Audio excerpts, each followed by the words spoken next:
What's the smartest way you've tested your daughter's boyfriend? So this happened about 3 years ago when my daughter Chloe was 16 and starting to date this boy Diego, 17. She'd never had a serious boyfriend before, and I was low-key freaking out inside while trying to play it cool on the outside. Chloe had been talking about Diego for weeks before I even met him. She kept saying how smart he was and how he was going to some fancy college after graduation, and TBH, I was already suspicious.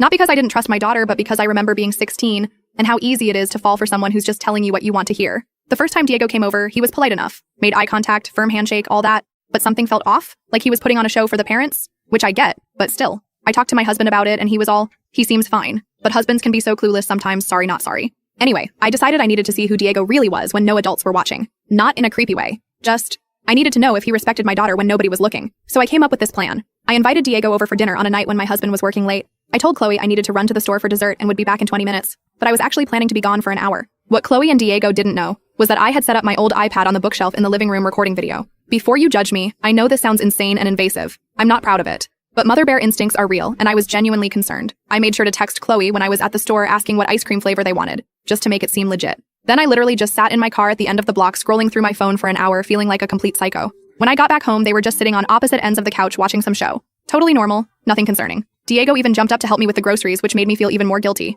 Later that night after Diego left, I checked the recording, and OMG. The whole time I was gone, they barely even touched. They just sat there watching TV and talking about school and stuff. At one point, Chloe went to the kitchen to get snacks and Diego paused the show to wait for her instead of watching without her. But here's the part that actually got me. At some point, Chloe's phone buzzed with a text from me. I could see Diego glance at it on the coffee table, but he didn't pick it up or try to read it. He just called out to Chloe that her phone went off. And then when they were talking about college plans, he was telling her about all these programs she might like based on what she's interested in. Not trying to get her to follow him or anything, just supporting her ideas. I deleted that video immediately and never told anyone about it. Not my husband, definitely not Chloe. I felt so ashamed for not trusting my daughter's judgment. That was 3 years ago. Diego and Chloe dated all through her junior and senior years. He went off to college, but they tried long distance for a while. They eventually broke up last year, but it was mutual and they're still friends.